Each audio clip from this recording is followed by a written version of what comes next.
آواز دوست آخری قسط۔ میں نے آٹوگراف البم کا ایک ورق اور الٹا ایک ہی صفحے پر نظریں جمائے ہوئے دیر ہو گئی تھی۔ آئندہ کے دستخط پر یوں رکنے اور تہذیب کے عروج و زوال کی داستان میں کھویا رہنے کے بعد تاریخ کو ذرا نزدیک سے دیکھنے کی خواہش پیدا ہو گئی۔ اب جو البم کا ورق الٹا تو تاریخ ایک جیتی جاگتی صورت میں سامنے آ گئی۔ آئندہ تو محض ایک تاریخ دان ہے اور یہ دستخط ایک تاریخ ساز شخصیت کے ہیں۔ مورخ اور معمار کا یہ فرق میری اختراع نہیں بلکہ میری یادداشت ہے۔ دراصل جملے کی یہ ترکیب میں نے 30 سال پہلے اسکریچی ہال میں سنی تھی۔ یہ 1942 کا ذکر ہے۔ حال ہجوم سے اور ہجوم جذبات سے بھرا ہوا تھا۔ جلسے کی صدارت مسلم یونیورسٹی علی گڑھ کے پرو وائس چانسلر جناب ABA حلیم کر رہے تھے۔ ان دنوں حلیم صاحب شعبہ تاریخ کے صدر بھی تھے۔ جب وہ استقبالیہ پیش کرنے کے لیے کھڑے ہوئے تو وہ لوگ جو انہیں بارہا اور سالہا بردباری سے سنتے چلے آئے تھے ایک درست مگر طویل اور سپاٹ تقریر کے لیے تیار ہو گئے۔ حلیم صاحب نے مہمان خصوصی کو مخاطب کیا اور کہا، قائد اعظم، مجھے آپ سے ایک نسبت ہے۔ میں آج کل تاریخ پڑھا رہا ہوں اور آپ ان دنوں تاریخ بنا رہے ہیں۔ میں تاریخ کا طالب علم ہوں اور آپ سیاسیات کے استاد۔ حلیم صاحب معلم اور مقرر کی حیثیت سے خواہ کیسے بھی رہے ہوں مگر اس روز ان کی زبان سے یہ برجستہ اور برمحل جملہ نکلا اور تاریخی ہو گیا۔ یہ وہ دن تھے جب علی گڑھ کو فکر و نظر کی برتری حاصل تھی اور اس کی تعریف یوں کی جاتی تھی کہ جو کچھ علی گڑھ آج سوچتا ہے وہ ہندوستان کل سوچے گا۔ حلیم صاحب کو میں نے یونیورسٹی کی تقریبات میں صدر اور مقرر کی حیثیت سے اتنی بار دیکھا ہے کہ اب تعداد کا اندازہ لگانا بھی مشکل ہے، تاہم ان کے 2 جلسے ہمیشہ یاد رہیں گے۔ ایک بار ان کے رویے پر حیرت ہوئی اور دوسری بار ان کی تقریر پر رشک آیا۔ رشک تو اس جلسے میں آیا تھا جس کا ذکر کر چکا ہوں، مگر حیرت والا واقعہ اس دن 3-4 سال پہلے یونین ہال میں گزرا تھا۔ ایک طالب علم نے جو انگریزی زبان کا بڑا اچھا مقرر تھا ایک زوردار تقریر کی۔ جب مقرر جوش و خروش کے انتہائی درجے پر پہنچا تو اس نے کہا، جناب والا، اس روز میرا شرم کے مارے ڈوب مرنے کو جی چاہا جس دن میں نے یہ سنا کہ بنارس ہندو یونیورسٹی کے وائس چانسلر کانگریس کے باضابطہ ممبر بن چکے ہیں۔ یہاں کی صورتحال یہ ہے کہ ابھی تک ہمارے ہر دل عزیز پرو وائس چانسلر نے بھی مسلم لیگ کا ممبر بننے کی ضرورت محسوس نہیں کی۔ سامعین یہ توقع رکھنے میں حق بجانب ہوں گے کہ دور حاضر کی تاریخ کا یہ تقاضا پورا کرنے کے لیے حلیم صاحب آج ابھی اور اسی لمحے ہم سب کو گواہ بناتے ہوئے مسلم لیگ میں شمولیت کا اعلان فرمائیں۔ نعروں اور تالیوں میں وہ آہنگ بھی شامل ہو گیا جو پچھلی اور قدرے اونچی نشستوں پر بیٹھے ہوئے طالب علموں کے لکڑی کے پائیدان پر بے اختیار پاؤں پٹکنے سے پیدا ہو رہا تھا۔ اس اثناء میں مقرر نے اپنی شیروانی کے 2-3 بٹن کھولے اور قمیض کی جیب سے مسلم لیگ کی رکنیت کی کاپی نکالی اور ہوا میں لہراتے ہوئے کہا، حلیم صاحب صرف اس فارم پر دستخط کر دیں، ان کی رکنیت کی فیس کی 2 آنے میں اپنی جیب سے ادا کروں گا۔ تقریر اس نقطہ عروج تک پہنچی تو میری توجہ حلیم صاحب کے حال سے ہٹ کر اس طالب علم کے مستقبل پر جا لگی جو تقریر کر رہا تھا۔ مجھے وہ نوجوان بظاہر بڑا خوش نصیب نظر آیا۔ جوانی میں اسے ایک ہنر عطا ہوا اور اس ہنر کے مظاہرے اور مصرف کے لیے تاریخ نے جگہ بنا دی۔ وہ ایک اچھا مقرر ہے اور اگلے 10 برس جدوجہد آزادی کو بہت سے مقرر درکار تھے۔ حسن اتفاق کہ یہ نوجوان قائد اعظم کو پسند آ گیا۔ روایت ہے کہ انہوں نے اسے بیٹا کہا اور اپنے ساتھ دلی لے گئے۔ کچھ عرصہ تک اچھی خبریں آتی رہیں، پھر خاموشی کا وقفہ آیا۔ اس کے بعد بری خبریں آئیں اور پھر وہ بھی بند ہو گئیں۔ وہ شخص اب بھی زندہ ہے۔ پہلے وہ مشہور تھا، نوجوان تھا اور مقرر تھا، اب وہ خاموش ہے، بوڑھا ہے اور گمنام ہے۔ شہرت ہاتھ باندھ کر گھر آئی تو اسے کھڑے کھڑے لوٹا دیا۔ گمنامی کے گھر خود نشے کی حالت میں چل کر گئے تو اس نے مشقیں کس دیں۔ وقت کی شناخت اور شخصیت کی پرکھ واقعی بڑا مشکل کام ہے۔ اکثر اس کام کو معاش کی سختی اور مزاج کی نرمی اور زیادہ کٹھن بنا دیتی ہے۔ اگرچہ علی گڑھ مسلم یونیورسٹی کو تحریک پاکستان کا ہراول دستہ کہتے ہیں مگر اس ادارے کے بااثر اور مقتدر اساتذہ نے شروع میں بڑی اجنبیت اور تذبذب کا مظاہرہ کیا۔ 2-1 معروف اساتذہ نے تو کھل کر اس کی مخالفت کی اور آخر تک نبھائی۔ بارش کا پہلا قطرہ بہت چھوٹا اور حقیر تھا۔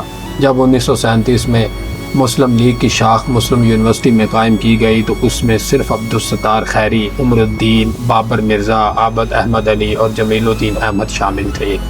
2 سال کی مختصر مدت کے بعد وہ دن بھی آ گیا کہ سوئمنگ پول کے سبزہ زار میں یونیورسٹی اساتذہ کی انجمن کی جانب سے قائد اعظم کو ایک سپاس نامہ پیش کیا گیا۔ ہر شخص ان کی وفاداری کا دم بھرنے لگا۔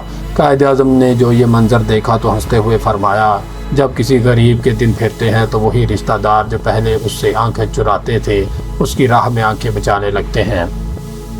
چرچل کے بارے میں ایک مضمون کی تعریف میں نے ایک دوست سے کئی بار سنی ہے۔ یہ مضمون دوسری جنگ عظیم سے قریباً 25 برس پہلے لکھا گیا تھا، جب ونسٹن چرچل ایک جوان سیاستدان تھا۔ اس کے مستقبل کے بارے میں مصنف نے لکھا تھا کہ یہ بات عین ممکن ہے کہ چرچل ایک دن انگلستان اور اس کی شکست کے درمیان حائل ہو جائے اور تنہا تاریخ کا رخ موڑ دے۔ نہ جانے وہ گمنام مصنف کون تھا جو پیش گوئی اس نے کی تھی، اس میں اتنی غیر معمولی سچائی ہے کہ وہ علم الغیب معلوم ہوتی ہے۔ محمد علی جناح کے بارے میں کوئی گمنام غیب داں یوں پیش گوئی نہ کر سکا، مگر 3 مشہور ہستیوں نے ان کے مستقبل کے بارے میں بڑی دل لگتی بات کہی تھی۔ ان 3 نجومیوں کے نام یہ ہیں: مسٹر مانٹیگو، مسز سروجنی نائیڈو اور علامہ محمد اقبال۔ مانٹیگو برطانوی کابینہ کے رکن تھے۔ ان کے قلمدان وزارت کو secretary of state for India کہتے تھے اور اس وزارت کے سبب وہ برطانوی ہند کے تمام بڑے آدمیوں سے خوب واقف تھے۔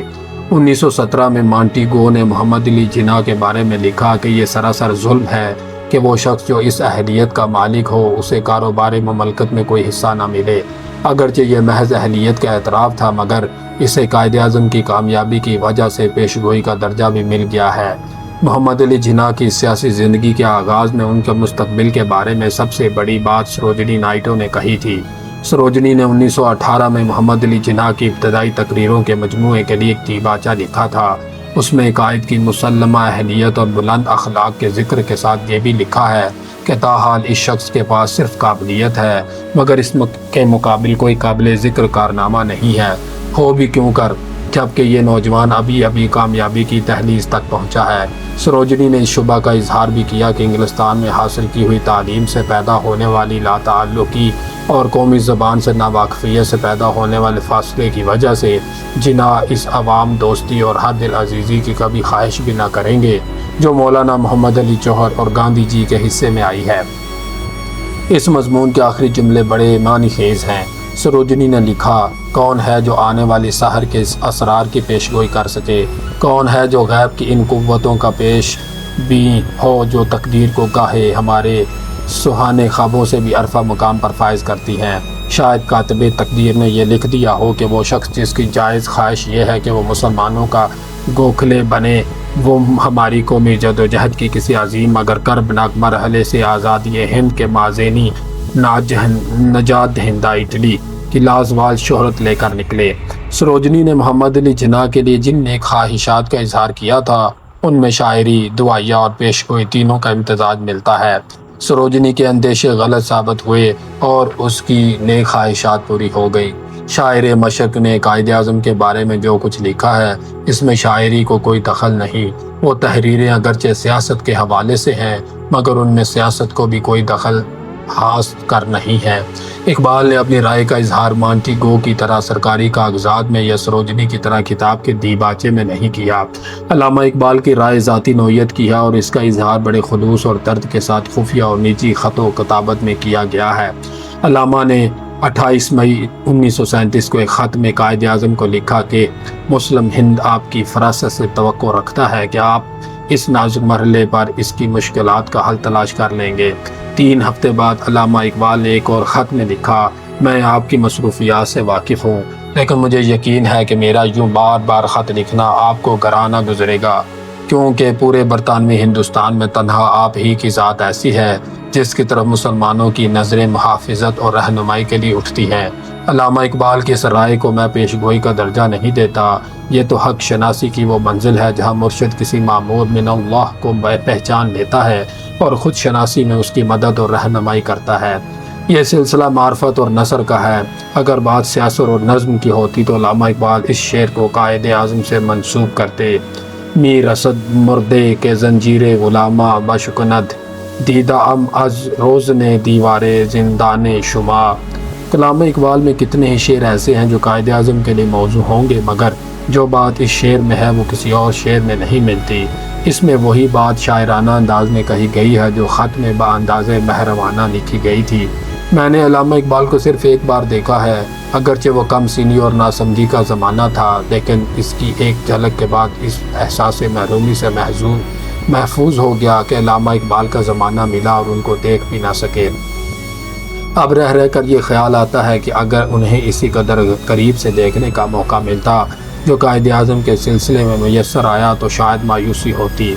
ان کے شعر پڑھنے اور ان کی تعلیمات پر غور کرنے کے بعد جو کردار ذہن میں تشکیل پاتا ہے وہ علامہ اقبال کی شخصیت سے بہت کم اور قائد اعظم کی شخصیت سے بہت زیادہ قریب ہے۔ ہم نے اقبال کے شعر اور جناح کی شخصیت سے محبت کی اور دونوں طرح سے فائدے میں رہے۔ سنا ہے مغربی پاکستان کے ایک گورنر جو اب اس دنیا میں نہیں رہے، یہ فرمایا کرتے تھے کہ ان دو وکیلوں میں ایک شیخ تھا، دوسرا خواجہ۔ ان دونوں کو حکومت سے کیا واسطہ، ان کے پاس تو چھوٹی سی زمینداری بھی نہ تھی۔ مرحوم کا کیا ذکر، بہت سے لوگ خسارے کا سودا خوب سوچ سمجھ اور ٹھوک بجا کے کرتے ہیں۔ فکر ہر کس بقدرے ہمت اوست۔ مسلمانوں نے ہندوستان پر تقریباً 750 سال جم کر حکومت کی ہے۔ اس کے بعد 100 برس انہیں اس سلطنت کے مختلف علاقے کھودنے میں لگے، یہاں تک کہ حکومت سمٹ کر شاہی قلعے تک محدود ہو گئی۔ انگریز کو شاید شاہی مشاعرے اور اردو غزل سے کوئی لگاؤ نہ تھا، اس لیے انہوں نے غزل کے مغل بادشاہ کو جلا وطن کر دیا۔ 1857 کے بعد 90 برس تک انگریز نے خوب مزے سے حکومت کی۔ جب اس کی رخصت کا وقت آیا تو کاروبار سلطنت کا مسئلہ پیچیدہ ہو چکا تھا۔ 20ویں صدی میں ہندوستان کے لیے طرز حکومت کا انتخاب ایک بالکل نیا اور اہم تاریخی مرحلہ تھا۔ بادشاہ سے جمہوریت تک کے سفر کے لیے جو وقت درکار تھا وہ بر عظیم کو میسر نہ آیا۔ جب ترقی یافتہ ملک اس سفر کی منزلیں طے کر رہے تھے، یہ بر عظیم انگریزوں کی غلامی سے دوچار ہو گیا۔ آزادی کے جدوجہد جب کامیابی کے نزدیک پہنچی تو پتہ چلا کہ اس کی دو شکلیں ہیں۔ یہ بات ان دنوں شاید کم لوگ جانتے تھے کہ آزادی کی جو شکل انگریزوں کی حکومت کے ختم ہونے پر متعین ہوگی وہ صدیوں تک اس بر عظیم کی تاریخ پر اثر انداز رہے گی۔ مسلمانوں کے لیے ضروری تھا کہ وہ سیاسیات کی فکر جدید اور نظام حکومت کی طرز جدید کے مطابق اپنی منزل کا انتخاب کریں۔ جمہوریت کی نئی اور مسلم حقیقت کا گہرا اور دور رس جائزہ ضرور ہو گیا۔ جدیدیت کا تقاضا تھا کہ ہم بظاہر وسیع القلبی کا ثبوت دیتے ہوئے اپنے آپ کو ہمیشہ کے لیے ایک اقلیت بنا کر دوسرے درجے کے شہری بن جائیں۔ اس صورت کو نافذ اور مستقل کرنے کی بڑی عالمانہ اور عیارانہ کوششیں کی گئیں۔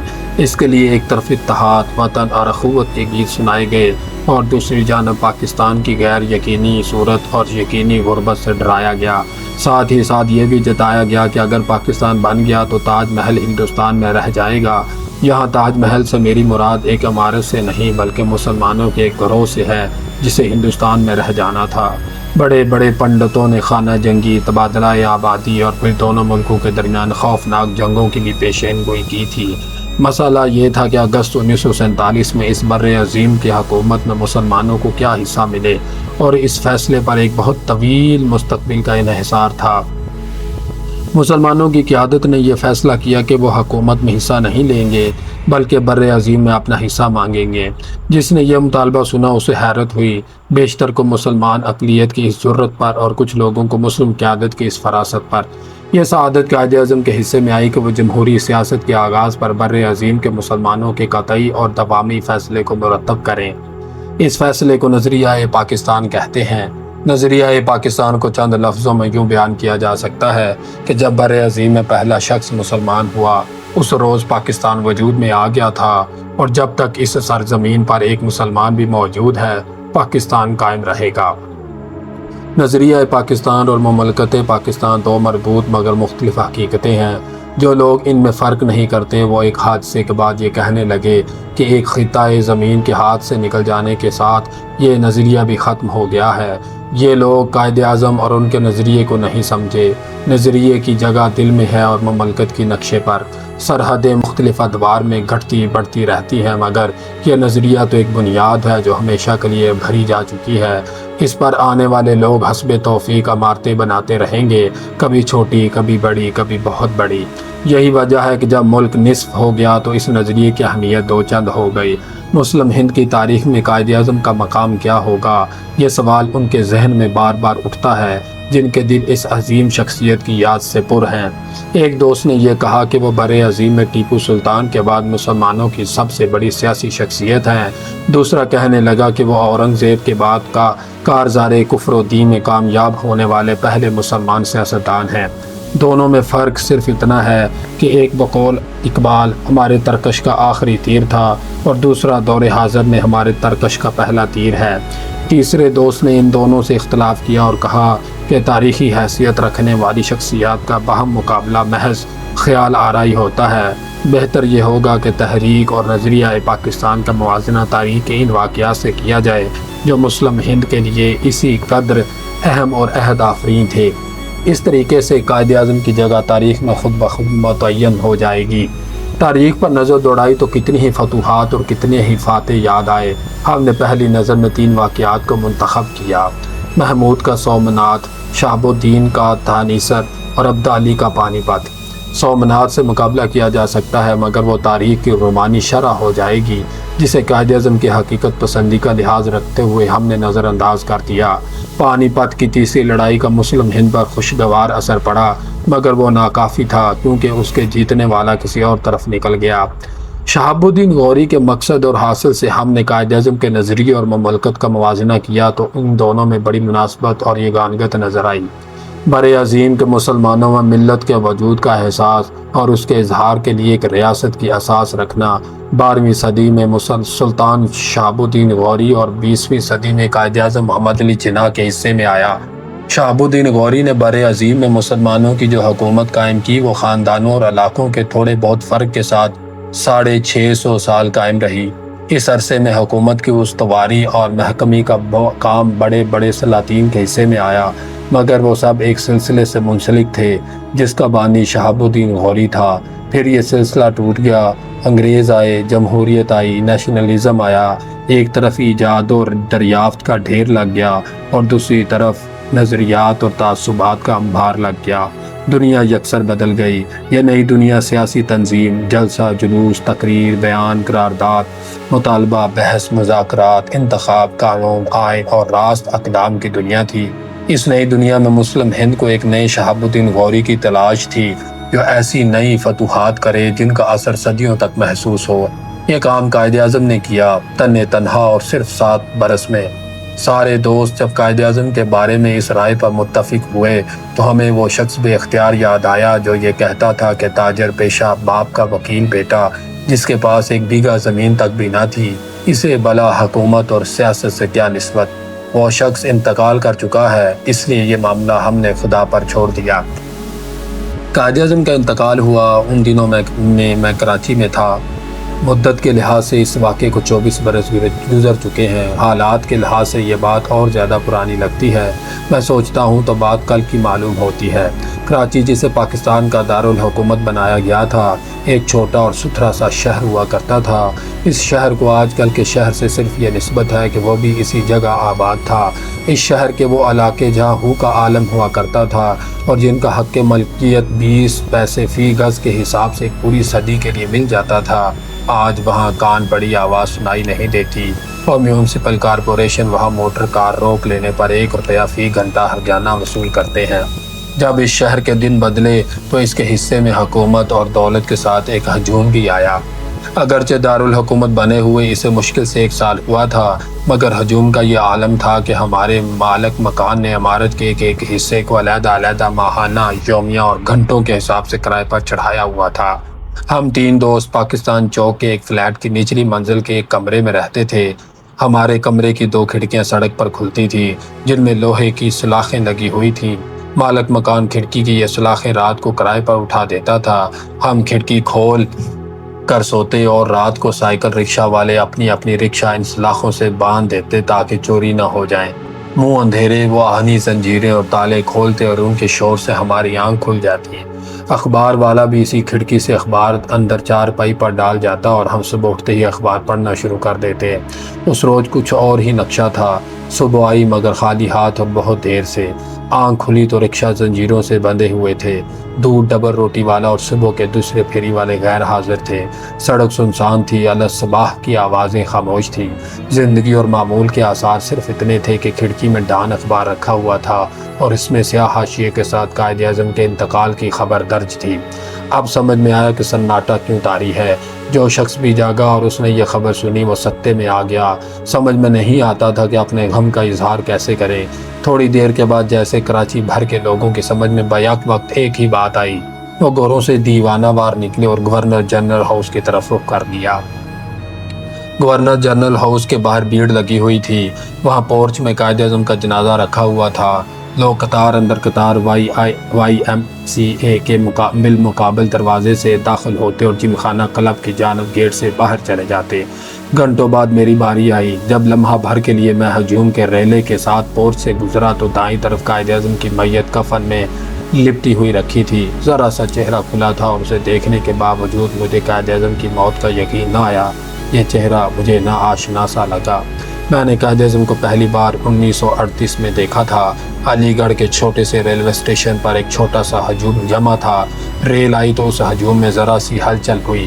پہلے درجے کے ڈبے سے جو شخص نکلا وہ کسی تکلف یا توقف کے بغیر سیدھا لوگوں کے دلوں میں اتر گیا۔ روشن بیضوی چہرہ، چمکدار آنکھیں اور گونجدار آواز، کم گو اور کم آمیز، خاموشی میں باوقار اور گفتگو میں بارو۔ استادگی میں اتنے سیدھے کہ اپنی بلند قامت سے بلند تر اور اپنی پختہ عمر سے کم تر لگتے تھے۔ کوئی شخص ان کی مقناطیسیت سے بچ نہ سکا اور ہر شخص ان کی برتری کا قائل ہو گیا۔ تھوڑی دیر میں پلیٹ فارم پر استقبال کرنے والوں کا ہجوم چھٹ گیا۔ یہ ہجوم اس ہجوم سے کہیں کم ہے جو چند ماہ بعد ان کے استقبال کو اسی جگہ جمع ہوگا۔ اس کے بعد وہ بار بار علی گڑھ آیا کریں گے اور ہر بار ہجوم اور اس کا شوق بڑھتا جائے گا، یہاں تک کہ لوگ اس شخص کا تصور ہجوم شوق کے بغیر نہ کر سکیں گے۔ قائد اعظم حبیب منزل میں ٹھہرا کرتے تھے۔ یہ میرس روڈ پر نواب صدر یار جنگ کی کوٹھی تھی۔ ان دنوں کے معیار سے یہ ایک چھوٹا سا محل تھا۔ اس محل کو سر مزمل اللہ خان کے مزمل پیلس، نواب چھتاری کی سعید منزل اور دوسرے راؤسا کی کوٹھیوں پر یہ فوقیت حاصل تھی کہ بیکم پور کا رئیس ایک معروف علم دوست اور دیندار شخص تھا۔ حبیب الرحمن خان شروانی خوش مزاج بزرگ تھے۔ ان کا قلمی کتب خانہ بہت مشہور تھا اور لوگ ان کی وفاداری، اصول پسندی اور علم و فضل کے قائل تھے۔ ان کی دوستی ان کے علم کی طرح وسیع اور متنوع تھی۔ جن دنوں قائد اعظم ان کے یہاں ٹھہرا کرتے تھے، انہی دنوں قلعہ احمد نگر کا ایک اسیر انہیں خط لکھتا اور جمع کرتا جاتا تھا۔ یہ خط اس زندانی کی رہائی کے بعد غبارِ خاطر کے عنوان سے شائع ہوئے اور یوں ابوالکلام آزاد کی نثر کے وسیلے رئیس بیکم پور ضلع علی گڑھ کا نام اردو کی تاریخ میں محفوظ ہو گیا۔ ریاض الرحمن خان شروانی اسکول میں میرے ہم جماعت تھے۔ چونکہ وہ نواب صاحب کے پوتے تھے اس لیے ہم لوگ حبیب منزل جا پہنچے اور ریاض الرحمن کو تلاش کرنے کے بعد ان سے یہ فرمائش کی کہ ہمیں محمد علی جناح بیرسٹر کی ایک جھلک دکھا دیں۔ بھیڑ چھڑ چکی تھی اور ملاقاتی واپس کیے جا رہے تھے۔ قائد اعظم وسیع ڈرائنگ روم میں تنہا بیٹھے تھے۔ اسکول کے 2-4 بچے سہمے ہوئے اندر داخل ہوئے۔ قائد اعظم صوفہ کرسی پر خاموش بیٹھے تھے۔ ایسا معلوم ہوتا تھا جیسے وہ کسی گہری سوچ میں ڈوبے ہوئے ہیں۔ عام طور پر غور و فکر کے انداز میں بے ڈھنگ نشست، بے وضع لباس، بے ترتیب بال اور کسی قدر بند آنکھیں شامل ہوتی ہیں۔ یہ معاملہ اس کے برعکس تھا، گویا گہری سوچ بھی ایک باضابطہ عمل ہے۔ قائد اعظم یوں بیٹھے ہوئے تھے جیسے کسی مصور کا ماڈل ہو۔ ان کی نشست کے اوپر چھت پر ایک فانوس آویزاں تھا اور ان کے قدموں میں شیر کی کھال بچھی ہوئی تھی۔ قائد اعظم سے ملاقات کے بارے میں میرا پہلا تاثر 3 علامتوں کے ساتھ وابستہ ہے: خاموشی، فانوس اور شیر۔ جب بھی مزار قائد اعظم پر حاضری دیتا ہوں یہ علامتیں یاد آ جاتی ہیں۔ وہاں موت کی خاموشی بھی ہے اور چین سے آیا ہوا فانوس بھی، اور چین سے آیا ہوا فانوس بھی، لیکن شیر کی علامت میرے لیے ابھی تک معمہ بنی ہوئی ہے۔ چند ماہ بعد قائد اعظم دوبارہ علی گڑھ آئے۔ ابھی قرارداد پاکستان کے پیش کرنے اور منظور کرنے میں سال بھر پڑا تھا، مگر قائد اعظم بر عظیم کے مسلمانوں کے واحد اور سب سے بڑے رہنما تسلیم کیے جا چکے تھے۔ یہ وہ شب و روز تھے جب قائد اعظم کی شہرت اور ان کی جماعت کی مقبولیت کو دن دگنی اور رات چگنی ترقی نصیب تھی۔ چند ہی مہینوں میں اتنا فرق پڑا کہ سارے شہر اور یونیورسٹی کے مسلمان ریلوے اسٹیشن پر امڑ آئے۔ سب ایک دوسرے سے بازی لے جانے کی فکر میں تھے۔ بچوں نے بچہ مسلم لیگ بنا لی ڈالی، نوجوانوں نے گاہے گاہے جان کی قربانی دینی شروع کر دی، بوڑھوں نے مسلم لیگ کی رکنیت کے فارم پر کر دیے۔ آخر پردہ دار عورتیں کیوں پیچھے رہ جاتی، انہوں نے بھی یونین ہال میں قائد اعظم کے لیے جلسہ کر ڈالا۔ یونین ہال کی سڑک پر پہلی بار تانگوں کی قطار لگ گئی۔ ان تانگوں پر پلنگ کی سفید چادریں بندھی ہوئی تھی اور اندر سواریاں برقع پہنے ہوئے تھیں۔ ہال میں ڈائس کے سامنے چکیں لگی ہوئی تھی، ان کے پیچھے عورتیں اور لڑکیاں آ کر بیٹھ گئیں۔ خواتین کا ایسا جلسہ اس سے پہلے کبھی نہیں ہوا تھا۔ پردہ دار عورتوں کا جوش و خروش اور ان کی تعداد دیکھ کر یقین ہو گیا کہ اب مسلم سیاست میں پورا انقلاب آ چکا ہے۔ قائد اعظم اس بار علی گڑھ کیا آئے کہ لوگ سر سید کے خواب کی تعبیر اور اقبال کے اشعار کی تاثیر کا ذکر کرنے لگے۔ جلسہ ختم ہوا تو قائد اعظم سبززار میں ایک کرسی پر بیٹھ گئے۔ وہاں بہت سے گروپ فوٹو لیے گئے۔ تصویر کشی ختم ہوئی تو لڑکے لڑکیاں اپنی اپنی آٹوگراف البم لے کر آ گئے۔ میں بھی ان میں شامل تھا۔ قائد اعظم ٹانگ پر ٹانگ رکھے ہوئے تھے اور آٹوگراف البم اپنے پہلو پر رکھ کر دستخط کر رہے تھے۔ یہ بات شاید انہیں ناگوار تھی اور یوں لگتا تھا کہ وہ اٹھنا چاہتے ہیں۔ مجھے پریشانی ہونے لگی، کہیں ایسا نہ ہو کہ وہ اٹھ جائیں اور میں آج ان کے دستخط حاصل نہ کر سکوں۔ یہ دستخط میرے لیے بہت اہم تھے کیونکہ میں نے پروفیسر ابراہیم شاہ کیوچن کے دستخط حاصل کرنے کے بعد پہلی بار کسی بڑے آدمی سے اس کے دستخط چاہے تھے۔ کیوچن مجھے اپنے گھر کے صحن میں آرام سے چائے پیتے ہوئے ملے تھے، اس لیے دستخط لینے میں کوئی دقت پیش نہ آئی۔ قائد اعظم کے چاہنے والے بے شمار تھے اور ہر ایک ان کی توجہ حاصل کرنا چاہتا تھا۔ میں نے گھبرا کر البم قائد اعظم کے سامنے کر دی۔ وہ ابھی دوسری البم پر دستخط کر رہے تھے۔ ایک روبدار آواز آئی، ویٹ۔ تھوڑی دیر بعد خود ہی میرے ہاتھ سے آٹوگراف البم لی اور دستخط کر دیے۔ یہ 2 اپریل 1939 کی بات ہے۔ قائد اعظم کے دستخط حاصل کرنے کے بعد 13 برس تک وہ صفحہ خالی رہا جو ان کے مقابل تھا۔ میں نے قائد اعظم کو پہلی بار ان کی ہمشیرہ مس فاطمہ جناح کے ساتھ دیکھا تھا، لہٰذا یہ صفحہ ان کے لیے خالی چھوڑ دیا۔ مس جناح کے دستخط حاصل کرنے کے لیے میں نے کوئی کوشش نہ کی، البتہ اس کی خواہش ضرور رکھتا تھا۔ یہ خواہش قائد اعظم کے انتقال کے بعد اور زیادہ ہو گئی۔ بالآخر ایک دن اس کو پورا کرنے کا موقع بھی نکل آیا۔ جن دنوں میں ملازمت کی تربیت ختم کرنے کے بعد لائل پور میں تعینات ہوا، مس جناح وہاں تشریف لائیں۔ 2-4 دن رہنے کے بعد انہیں لاہور جانا تھا۔ گورنر پنجاب نے اس سفر کے لیے اپنی موٹر بھیجی تھی۔ مجھے حکم ملا کہ افسر مہمانداری کے خوشگوار فرائض ادا کرتے ہوئے میں لائل پور سے لاہور تک ان کے ساتھ اس موٹر میں سفر کروں۔ مس جناح نے راستے میں بہت سی باتیں کی اور اکثر صاف اور کھری باتیں تھیں۔ مس جناح نے بتایا کہ قائد اعظم نے لیاقت علی خان کی سوجھ بوجھ پر لیاقت ڈھیسائی پیکٹ کے بعد کبھی بھروسہ نہ کیا اور اگر وقت اور واقعات کی رفتار اتنی تیز نہ ہوتی تو وہ ضرور کسی اور شخص کو ان کی جگہ دے دیتے۔ محترمہ نے یہ بھی کہا کہ ہیکٹر بولیتھو کو قائد اعظم کی سوانح عمری لکھنے کے لیے منتخب کیا گیا ہے تاکہ وہ لیاقت علی خان کے کام کو بڑھا کر پیش کرے۔ جب ہیکٹر بولیتھو کی کتاب اس گفتگو کے 4 سال بعد چھپ کر آئی تو میں نے اس کی ایک جلد خاص طور پر کراچی سے منگائی اور یہ دیکھ کر حیران ہوا کہ مس فاطمہ جناح کے خدشات بالکل درست تھے۔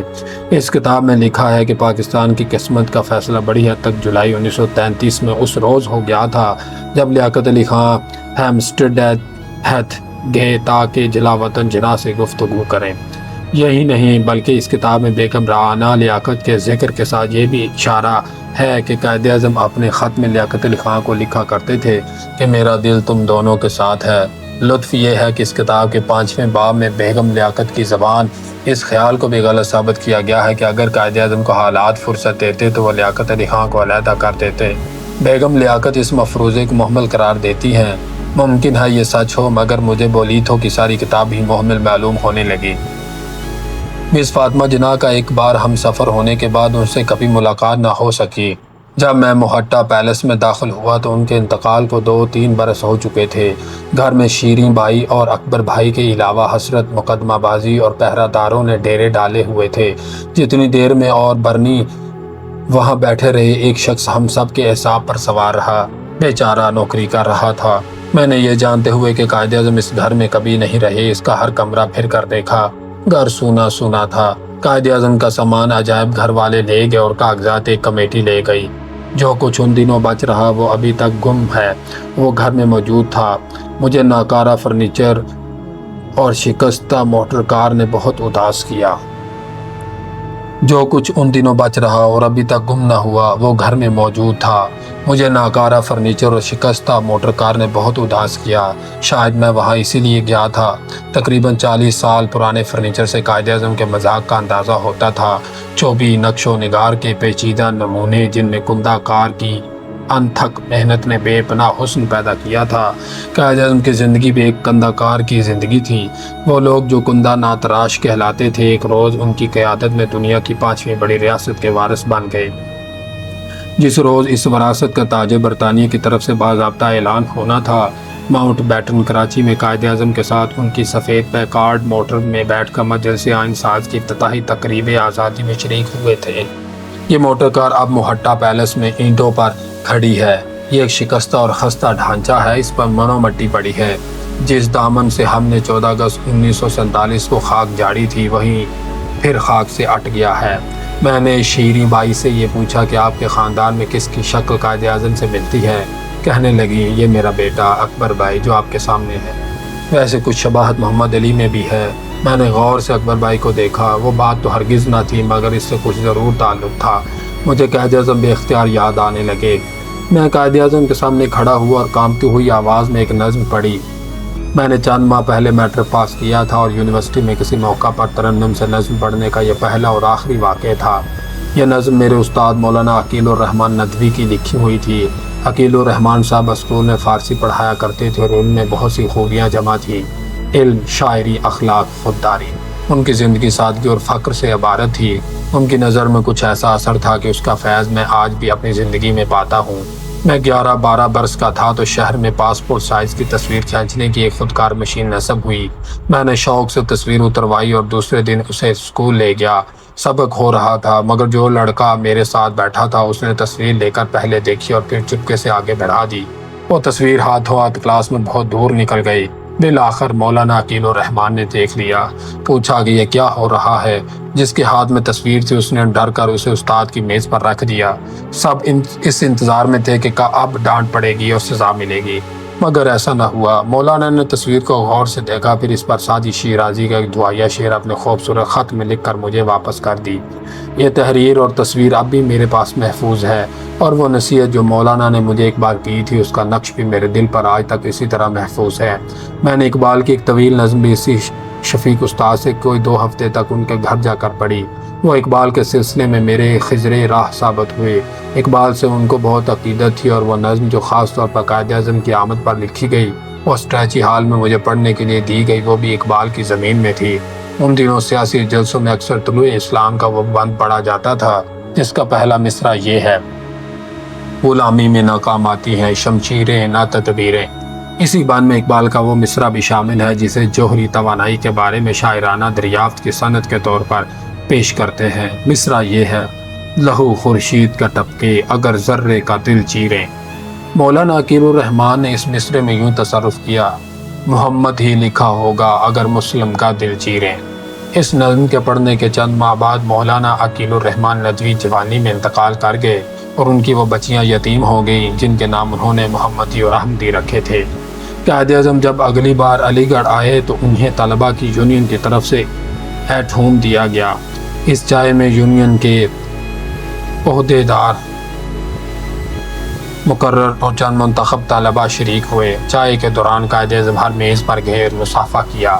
یونین کے نائب صدر شاکر حسین نے میرا تعارف کرایا اور کچھ تعریف کی۔ قائد اعظم لمحہ بھر کے لیے رکے اور میرا ہاتھ اپنے ہاتھ میں تھام کر کچھ یوں بولے: تحریک پاکستان کو لیاقت اور صلاحیت رکھنے والے نوجوانوں کی بہت ضرورت ہے۔ ان کے مخاطب ہم سب طلبہ تھے جو ان کے گرد گھیرا ڈالے کھڑے تھے۔ قائد اعظم ذرا سی دیر میں وہ دوسری میز کی طرف چلے گئے اور میں نے اس لمحے کو زندگی کی بہترین یادوں میں شامل کر لیا۔ اس کے بعد قائد اعظم کتنی دفعہ علی گڑھ آئے اور میں نے انہیں دور و نزدیک سے کئی بار دیکھا۔ اکثر بھیڑ کی وجہ سے مجھے ان کی تقریر کھڑے ہو کر سننی پڑی، مگر 2-1 تقریریں میں نے ان کے قدموں میں بیٹھ کر بھی سنی ہیں۔ ان دنوں ان کے قدموں میں بیٹھنے کے لیے بھی مقابلہ ہوتا تھا، مگر آج ان کے نقش قدم پر چلنے والا ایک بھی نظر نہیں آتا۔ قائد اعظم کی تقلید اور پیروی آسان تھی مگر ان کے نقش قدم پر چلنا بہت دشوار ہے۔ قائد اعظم کی زندگی میں ان کے چاہنے والے اور ماننے والے ان گنت تھے۔ وہ اپنی زندگی کچھ اس طور سے بسر کر گئے کہ ان کے انتقال کو خواہ کتنی ہی مدت گزر جائے بر عظیم میں ان کے پیرو کم نہ ہوں گے۔ یہ بھی ایک کرشمہ ہے۔ علم سیاسیات میں کامیاب رہنما کی خوبیوں کا تجزیہ کرتے ہوئے اگر دقت پیش آئے تو گرفت میں نہ آنے والی خوبیوں کو کرشمہ کہہ کر فہرست مکمل کر لیتے ہیں۔ قائد اعظم کوئی حل نہ ہونے والا معمہ یا سمجھ میں نہ آنے والا اتفاقی حادثہ نہ تھے۔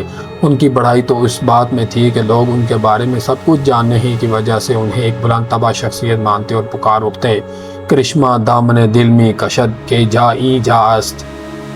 قائد اعظم کی مشکلات کا اندازہ لگائیں تو ان کی خوبیاں سامنے آ جاتی ہیں۔ جب قائد اعظم نے تحریک پاکستان کی قیادت قبول کی تو اس وقت مخالف اسے دیوانگی اور ناممکنات میں شامل کرتے تھے۔ جس نے ذرا رحم کھایا اس نے اسے شاعر کا خواب ٹھہرایا۔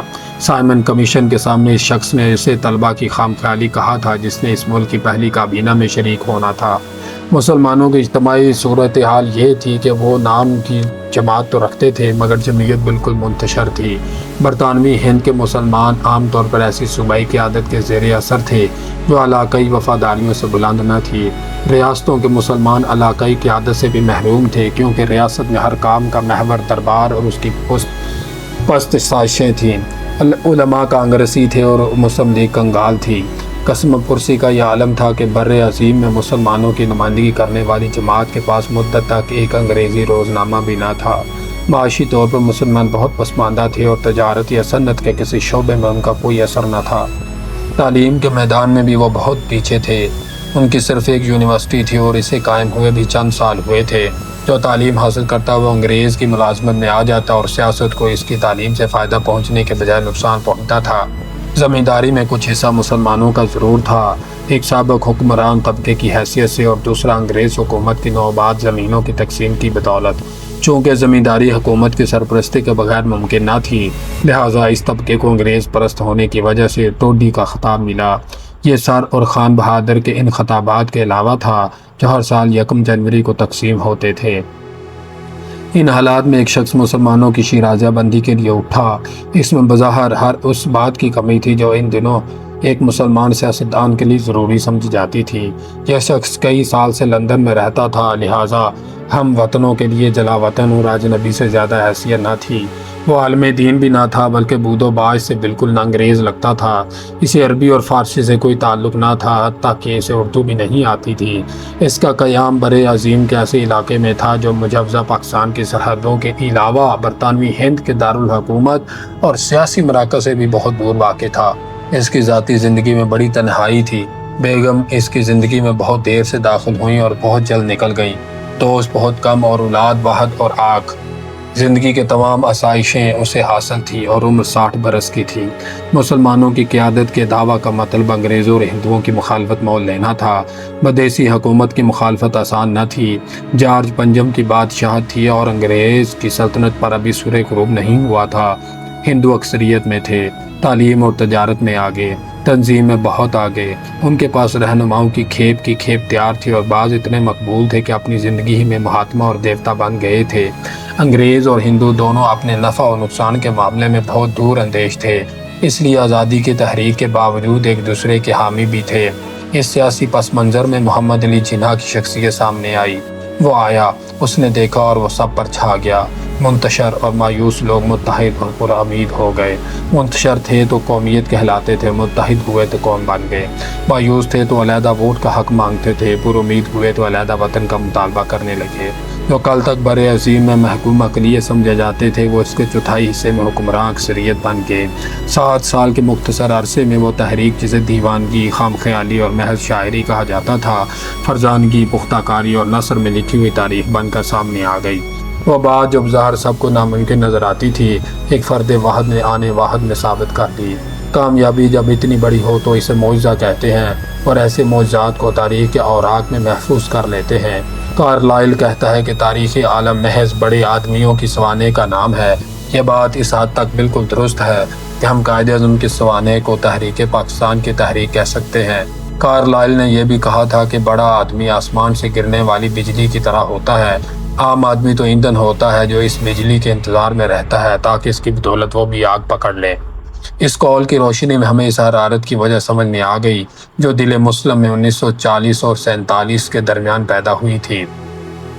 تاریخ عالم کے بارے میں لائٹ جارج کی رائے کارلائل سے ملتی جلتی ہے۔ ان کی نظر میں یہ خیال بالکل غلط ہے کہ تاریخی واقعات میں صرف ان بنیادی اسباب سے ترتیب پاتے ہیں جو ناگزیر ہو جائیں اور ان کی نزاکت اور اہمیت میں کسی کو دخل نہیں ہوتا۔ دراصل تاریخ کے نازک مراحل اور فیصلہ کن لمحات میں ایک غالب آ جانے والی شخصیت کا ظہور حالات کے رخ کو برسوں اور نسلوں کے لیے بدل دیتا ہے۔ اس قول کی صداقت ہمیں جدوجہد آزادی کے آخری پیچیدہ اور فیصلہ کن مرحلے پر ایک ایسی شخصیت کے ظہور میں نظر آئی جس نے حالات کو اپنے ہاتھوں میں لیا اور اپنی مرضی کے مطابق ایک نئے رخ پر موڑ دیا۔ خالدہ ادیب خانم کہتی ہیں کہ ایسے عظیم انسان جو دلوں میں گھر کرتے اور تاریخ میں جگہ بنا لیتے ہیں وہ زمانے یا مقام کے فرق کے باوجود ایک دوسرے کی مانند ہوتے ہیں۔ ایک عام آدمی کی تصویر لے کر اگر اسے 1000 گنا بڑا کر لیں تو وہ ایک بڑے آدمی کی تصویر بن جائے گی۔ یہی وجہ ہے کہ ایک عظیم اور مقبول شخصیت اپنے عوام کے خیالات اور مزاج کا عکس ہوتی ہے۔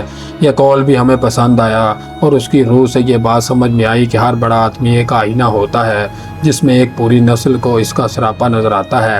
ہماری نسل نے قائد اعظم کی ذات میں اپنی جھلک دیکھی تھی اور ہم دوسری نسلوں سے اس بات میں ممتاز ہیں کہ ہم خود خواہ کتنے ہی کم مایہ کیوں نہ ہو، جب متحد ہوئے تو ہماری اجتماعی صورت بڑی انمول تھی۔ نیتشے نے کہا تھا کہ نپولین کا ظہور انقلاب فرانس کی وجہ سے ممکن ہوا، لہٰذا یہی خوبی اس انقلاب کا جواز ہے۔ نیتشے کی یہ پرمعنی بات ہمارے حالات کے مطابق بھی ہے۔ غور کریں تو ہم اس نتیجے پر پہنچیں گے کہ قائد اعظم کا ظہور درسگاہ سر سید اور شیر اقبال کی وجہ سے ممکن ہوا، اور یہی خوبی علی گڑھ اور پاکستان کا جواز ہے۔ بڑے آدمیوں کے بارے میں ایک غلط فہمی مجھے یہ بھی تھی کہ قدرت نے ان کے لیے اوصاف اور خوبیوں کی ایک علیحدہ فہرست بنا رکھی ہے جسے عام آدمی کی دسترس سے بہت دور رکھا جاتا ہے۔ قائد اعظم کی ذات کا تجزیہ کیا تو یہ غلط فہمی بھی دور ہو گئی۔ بڑے آدمی وہی عام، سادہ اور چھوٹی چھوٹی خوبیاں ہوتی ہیں جن پر ہر شخص کا اختیار ہوتا ہے۔ فرق صرف اتنا ہے کہ عام آدمی میں یہ خوبیاں ہوتی ہیں اور خاص آدمی میں ان خوبیوں کی روح اور ان کا جوہر ہوتا ہے۔ قائد اعظم کی جانی پہچانی ذات میں کوئی بات ایسی نہ تھی جو سمجھ میں نہ آئے۔ شخصیت کے اعتبار سے وہ ایک سیدھے سادے آدمی تھے۔ ان کی خاص خوبیوں کی فہرست کچھ یوں بنے گی: عزم، عمل، دیانت، خطابت اور خودداری۔ ان کا عزم وہ تھا جسے یقین محکم کہتے ہیں۔ ان کے عمل کا نام عمل پہم تھا۔ ان کی دیانت کو شاعر نے مشرب نابے اور ان کی خطابت کو سخن دل نواز کہا ہے۔ ان کی خودداری نظریہ خودی کا نمونہ تھی۔ قائد اعظم کے اسلحہ میں وہ تینوں شمشیریں شامل تھیں جو جہاد زندگانی کے لیے ضروری ہوتی ہیں۔ ان کے توشہ میں وہ تینوں خوبیاں بھی موجود تھیں جو میر کارواں کا رخت سفر کہلاتی ہیں۔ ان کے سرد اور نحیف جسم میں ہر دم دل گرم اور جان بیتاب کا لاوا ابلتا رہتا تھا۔ یہ کوئی تعجب کی بات نہیں کہ ایسے شخص کو غیروں نے سمجھا مگر مان کر نہ دیا، اور اپنوں نے مانا مگر سمجھ کر نہ دیا۔ اور یہ بھی کوئی تعجب کی بات نہیں کہ اس شخص کی تحریک کو بھی بہت سے لوگوں نے بالکل غلط جانا۔ کہنے والوں نے کہا کہ اس مطالبے کے صرف 2 عناصر تھے، ایک شخص کی ہٹ درمی اور ایک انبوہ کی فرقہ پرستی۔ کہنے والے یہ بات کہتے آئے ہیں اور کہتے رہیں گے۔ وہ تو صرف یہ چاہتے ہیں کہ ہم لوگ اس رہنما کو بھول جائیں جس نے نظریہ پاکستان کے بارے میں یہ کہا تھا: یہ زندگی اور موت کا معرکہ ہے، اور ہماری کوشش صرف اس لیے نہیں کہ ہمیں مادی فوائد حاصل ہو، بلکہ یہ تو مسلمانوں کی بقائے روح کے لیے حیات و ممات کا مسئلہ ہے، اور اسے سودے بازی سے کوئی واسطہ نہیں۔ مسلمانوں کو اس حقیقت کا پورا احساس ہو چکا ہے، اگر ہم شکست کھائیں گے تو سب کچھ کھو بیٹھیں گے۔ آئیے اس ولندیزی ضرب المثل کو اپنا دستور عمل بنا لے: جب انسان دولت کھو دے تو کچھ نہیں کھوتا، اگر حوصلہ کھو دے تو بہت کچھ کھو جاتا ہے، آبرو چلی جائے تو قریب سب کچھ کھو جاتا ہے، لیکن روح مر جائے تو سب کچھ مٹ جاتا ہے۔ میں نے یہ اقتباس بار بار پڑھا۔ یہ الفاظ اس شخص کے ہیں جو انتقال کے برسوں بعد بھی زندہ باد کہلاتا ہے۔ کیوں نہ ہو خاکے قبرش از من و تو زندہ تر۔ وہ بات جو ایک ولندیزی کہانی سے شروع ہوئی تھی ایک ولندیزی کہاوت پر جا کر ٹھہر گئی۔ دل البتہ کہیں ٹھہرتا ہی نہیں، اس کا سفر جاری ہے، اس کے جستجو میں کمی نہیں آئی، اس کی آرزو کچھ اور بڑھ گئی ہے۔ میں جتنی دیر آٹوگراف البم کی ورق گردانی کرتا رہا وہ بےتاب رہا۔ میں نے محسوسات کی داستان سنائی اور وہ شوق سے سنتا رہا۔ میں نے آٹوگراف البم بند کی تو دل نے کہا تم کو اتنے سارے لوگ یاد آئے اور مجھے صرف ایک بادشاہ یاد آ رہا ہے۔ بادشاہ نے کہا میں نے خواب دیکھا ہے کہ 7 موٹی گائیں ہیں جن کو 7 دبلی گائیں کھا رہی ہیں، اور 7 خوش سبز ہیں اور 7 خشک۔ تعبیر بتاؤ۔ سب اس خواب پریشان کی تعبیر بتانے سے عاجز رہے تو ایک زندانی سے جا کر پوچھا جو خدا کا بھیجا ہوا نبی بھی تھا۔ اس نے کہا کہ 7 سال خوشحالی کے بعد خشک سالی کے ساتھ برس آئیں گے، اور جو غلہ تم نے جمع کر رکھا ہوگا وہ اس سب کو کھا جائیں گے، صرف وہی تھوڑا سا رہ جائے گا جو تم احتیاط سے رکھ چھوڑو گے۔ پھر اس کے بعد 1 سال آئے گا کہ خوب مینہ برسے گا اور لوگ اس میں رس نچوڑیں گے۔ میں اس اشارے کو سمجھ گیا۔ میری آٹوگراف البم کے 2 حصے ہیں، یہ نصف بھر چکی ہے اور نصف خالی ہے۔ پہلا حصہ خوشحالی کے ساتھ گزرے ہوئے سالوں کی یادگار ہے، اور دوسرا اس خشک سالی کی نشانی۔ قحط الرجال کے یہ 7 سال اتنے طویل ہو گئے ہیں کہ ختم ہونے میں نہیں آتے۔ خواب کی تعبیر کے مطابق ایک دن تو اس قحط کا زور ٹوٹے گا، اور پھر وہ ساتھ چڑھے گا جس سال مینہ خوب دل کھول کر برسے گا۔ میں ایک دشت بے آب میں اس بارش کا انتظار کر رہا ہوں، اور ایک ہجوم آبادی میں انسان کی تلاش کر رہا ہوں۔ میرے ایک ہاتھ پر چراغ رکھا ہوا ہے اور دوسرے پر میری آٹوگراف البم۔ لب پر یہ شعر ہے: گفتم کہ یافت می نشود جستائم ما، گفت آں کہ یافت می نشود آنم آرزو است۔ الحمدللہ۔